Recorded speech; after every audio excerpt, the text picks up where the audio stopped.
So I thought I would start the video with the finished product of a Sol-Ark power plant for my house. This is the well house that was expanded, and the inverter and the batteries are inside. We'll go take a look. After this initial video, then the various steps, which were the construction of the addition, which started right there and went over, and the dry pouring of the slab, and the trenching of the conduit for the solar array and for the AC power. So this is the inside of the original well house here. Not that anybody's interested in that. This used to be the wall, and now it's been expanded to include the Rubix Giga Stack, 30 kilowatt hours of battery storage, the Sol-Ark 15K.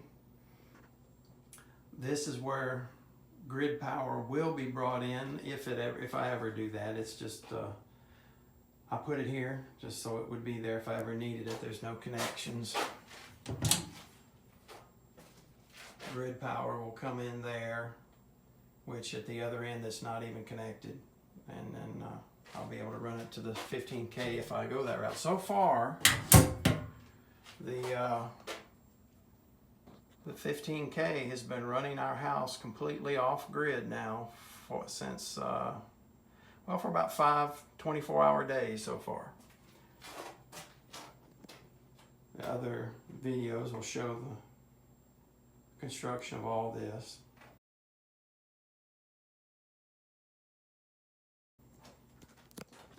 I had to install a mini split. It's a Mr. Cool 9K, 5th generation. It got kind of warm in here. This is a spray foamed building complete. And when I commissioned it right off the bat, and it charged those batteries from 50% to 100% in about an hour and a half in the middle of the day, it got warm in here. So I didn't turn it on again until after I had the mini split in place. And so the AC power comes out the back of the building here. There's the compressor for the Mr. Cool. I have an exit there, and it goes around. I had to make a sweep 90 with a 2-inch conduit. You'll see that in another section of the video if that interests you. And it comes out underneath there and runs out to the solar array, and we'll walk out there in just a second. But that sweep 90, it's two 2-inch conduits, goes all the way to the side of the house. And me and a friend pulled, it's called Sweetbriar. It's 2 4/0 and a 2/0 neutral. And then I added a number 6 copper. So I pulled 4 conductors through that 2-inch conduit to bring the power from the inverter to those 2 transfer switches. And then of course there's my grid power from the power company, and it also goes to the transfer switches. And then the second conduit, we also pull that, but that is we'll take grid power to the Sol-Ark if we ever get to that point. But right now it's not even necessary. There's no connection to the grid at the Sol-Ark. The transfer switches do have it, so it's either total grid or total solar, but there's no hybrid that the 15K is capable of right now. And so there was the other set of trenches. Goes all the way out here, or other trench, I should say, not set, to the solar array. Let me duck under the spider webs here. And another one.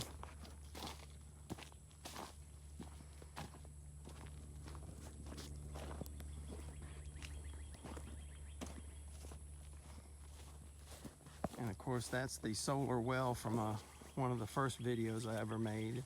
If you're interested, you'll be able to see that too. It's been providing water for our property now for about 13 years. But here is the solar array. It is the AeroCompact east-west mounts right here, and AeroCompact south-facing mounts right there.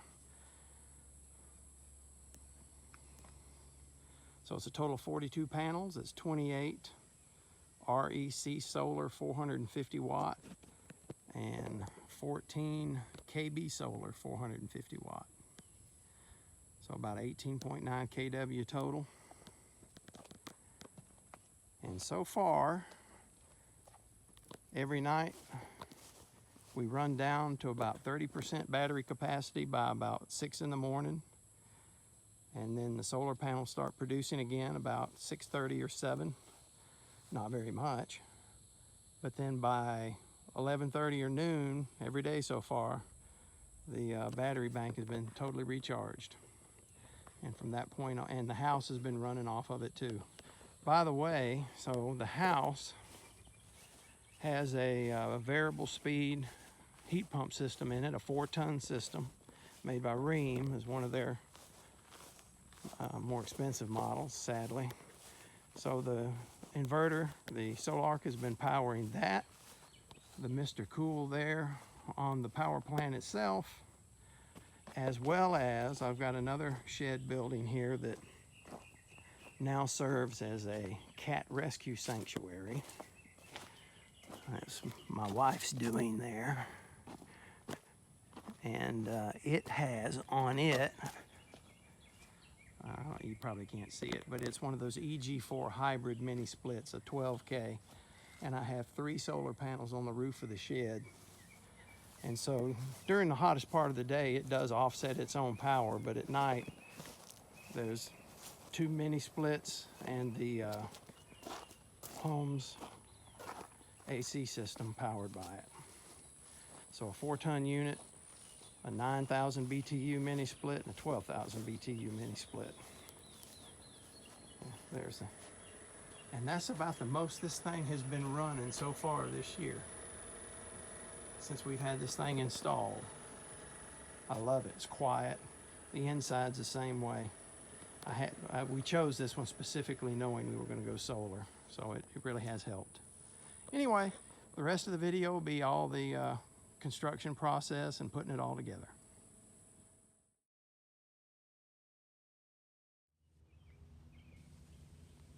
So the purpose of this video is I was going to share my experiences with the dry pour of a slab. When I looked online, I couldn't find any significant references to putting anchor bolts in. So I'm extending my well house for a solar project, which this should be just the beginning of that video. But about 16 days ago, I did a dry pour of this slab.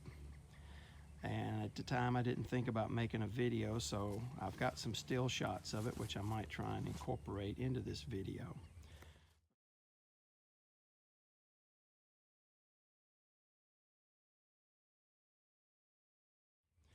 But right now, what I would like to share is 16 days of cure time, and that's a 1/2-inch hole that I've bored for the anchor bolts. And I started by piloting with a 1/4-inch masonry bit and a standard drill. And then I came back with the 1/2-inch bit, and those are the anchor bolts I'm using. They're 1/2-inch Simpson strong tie anchor bolts. And then over here are the 2 that I've already completed.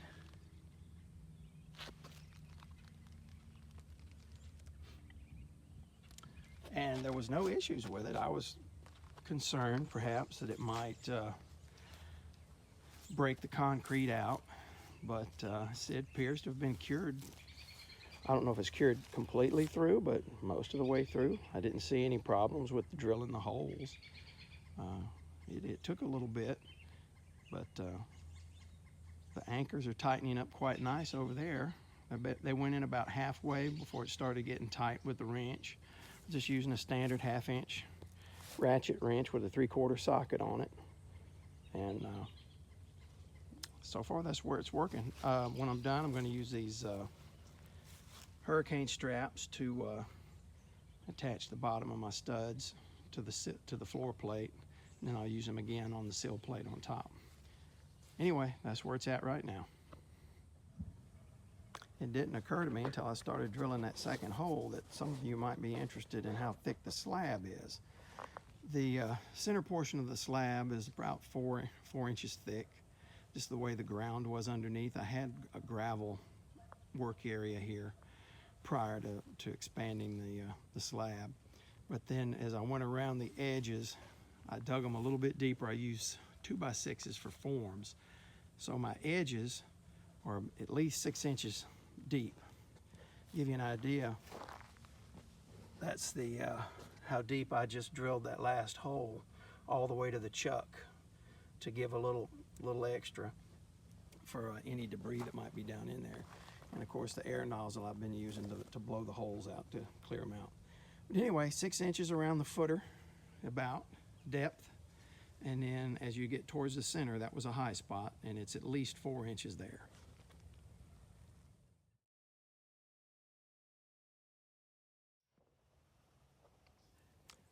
So now I've got the rafters completed and installed.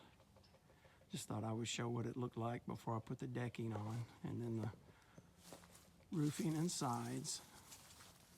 Slow process. As far as building the rafters, I use these, I call them gang nails.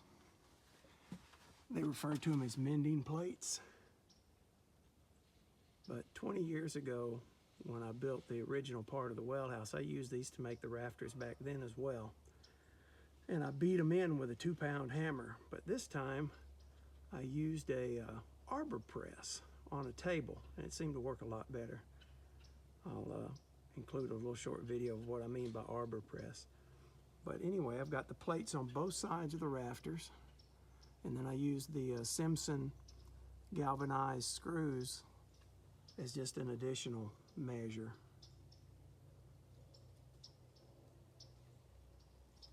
As far as the tie-ins on the ends up underneath, I used 5-inch, well, the sun's gonna get it. Let me get over here. I use these 5-inch bolts. I don't know if there might not be enough light there to screw in and catch the joist. And then I used a 6-inch on the top of the rafter coming down to catch the top plate, the sill plate. And then I'm gonna have hurricane straps on it as well.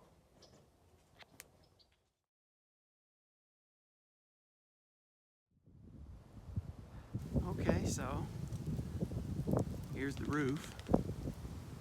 Finished it 2 days ago, and I started it 6 days ago. I did half of it, and I had to take a break. And I did the other half 2 days ago, and now here we have the snow apocalypse here where I'm at. It's never snowed like this in my lifetime here. But at least the roof is on. Next will be the Hardi panel to finish out the sides to match what's already here.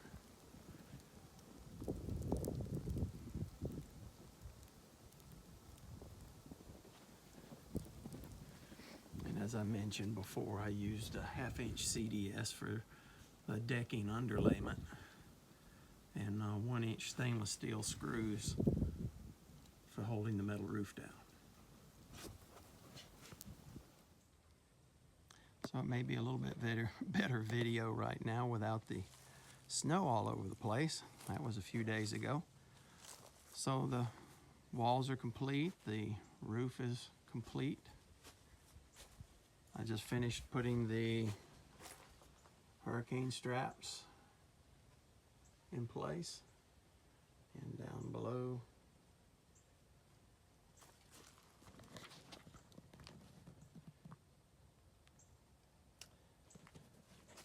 just thought it might be a little bit easier to see now without all the snow.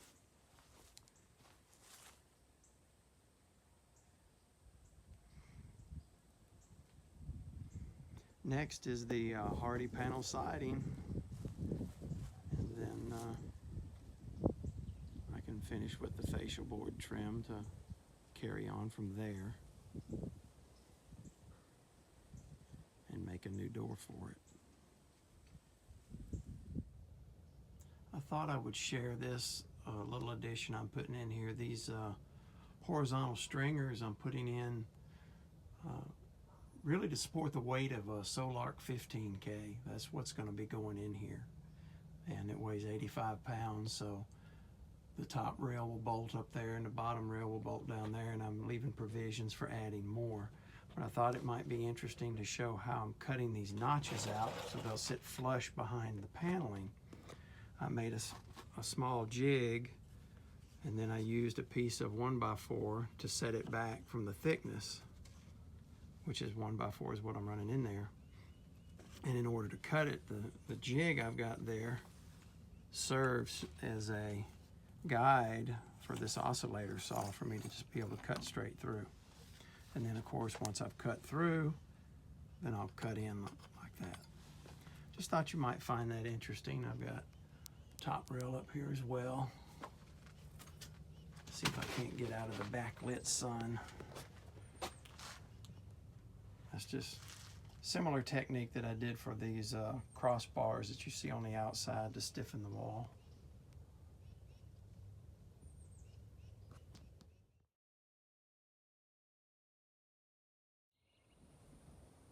There's been a good bit done since the last video. I've got the Hardi panel on the outside, and I did some electrical work on the inside, just reattaching the receptacles and so forth. And then I had it spray foamed. A friend of mine has his own spray foam business, and he had some leftover material. So it's not a full thickness of the stud walls, but my other well that he also spray foamed it many years ago, and it's done quite well with these mild winters we have around here, not counting that Armageddon snowfall we had once in a lifetime.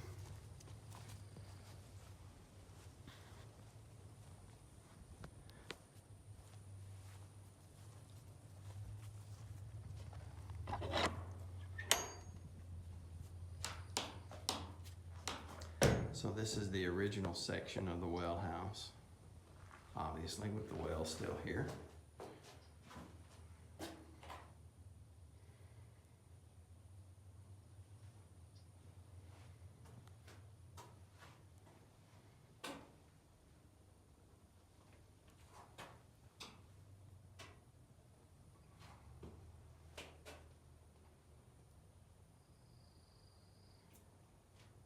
This was the original outside wall right here, where I took a section out to be the access point for the new addition.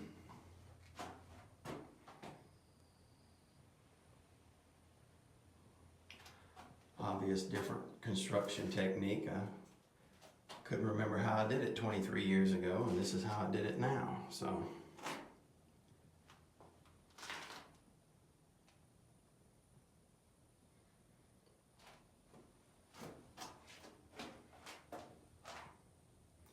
I have some leftover Hardi panel, and I'm going to use that to cover the wall from the floor up about 40 inches around the well tank.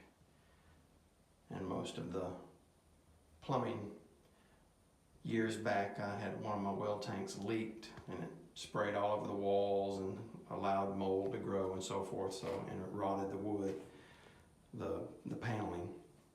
So I think the leftover Hardi panel will, if that were ever to happen again, would give me a little buffer on having to deal with that.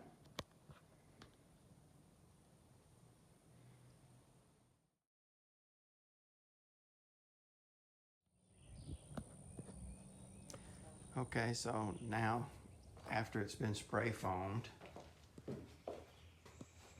I've put 1/2-inch BC plywood on the walls to give me backing to hang the equipment that's going to be in here.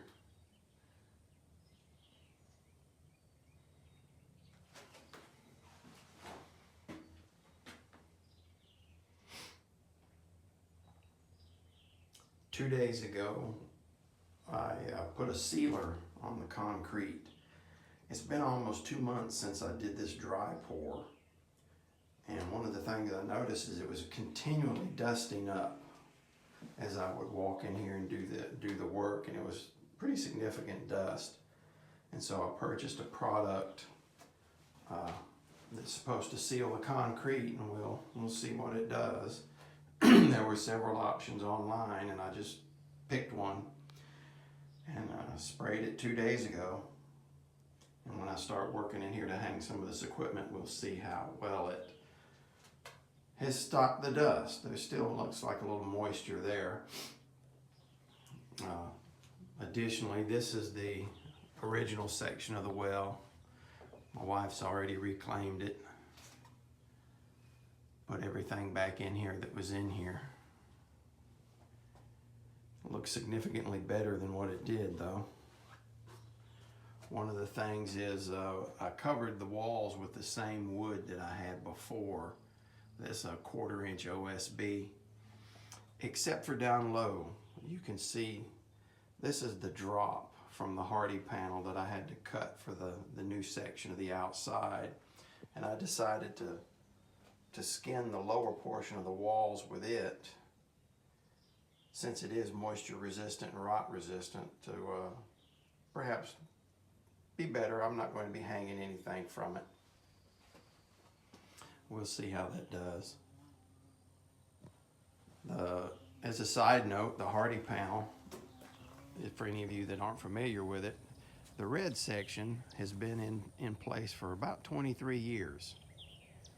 And if you see that strip down at the bottom, for the first 20 some odd years that I had it up there, I had a piece of cedar across the bottom as well, just like these side pieces and the top. Those pieces are the actual original ones I put up 23 years ago, and when I was working on it, I took them down and sanded them back to their nice color. But there was a piece down here, and then it would catch debris and hold moisture, and it did cause flaking. And so all around the bottom where I had these strips, I had it here as well. It caused sections to flake away. So I'm not going to do that. I'm going to repaint the whole building and go from there. This is what the cedar looks like after 23 years. I have not taken this trim down yet and sanded it. But this piece had been installed at the same time, and as I was working, I took it down, and as well as these top pieces. That was just a little side information if anybody was thinking about doing cedar.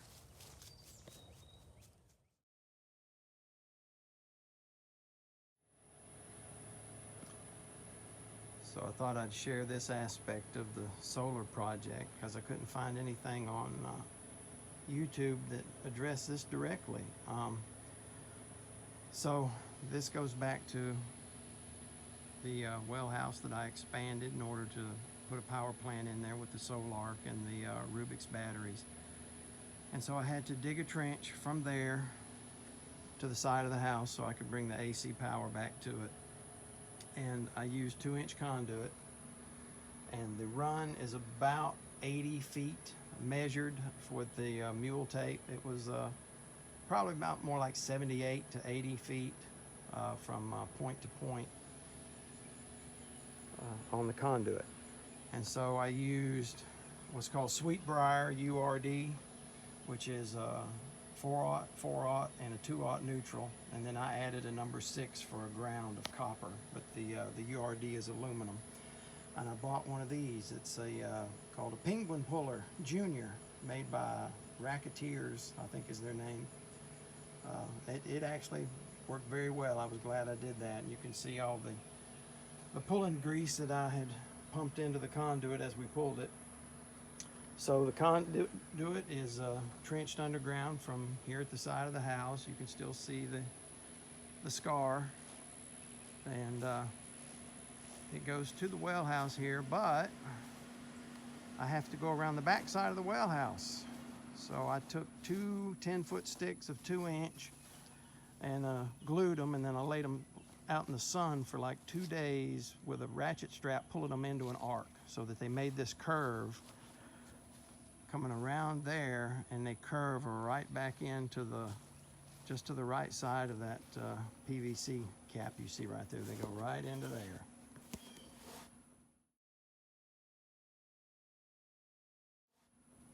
So again, coming out, and they make a long sweep to get around to here, and then they go to the side of the house. All told, it was about 80 feet. And the way, it was a two-man job for sure. The way we did it, hold on, let me turn this fan off.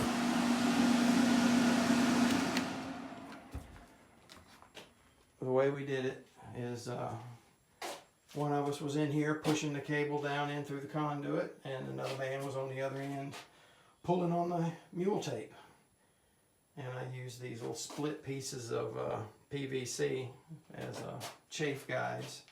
They actually worked out well in here because when you're pushing the cable, it was right up on that, and it drove it right down into the conduit. So it can be done. It wasn't fun. It took about 1 hour on the second pull and about 1.5 hours on the first pull, just for information. And it really wasn't that bad. Two old men doing it, so it worked out quite well. Oh, and at the very end, we used this piece of wood right here. We would just wrap the mule tape around it and get a good bite, stand up on the ladder, and then pull straight up. Hope that helps.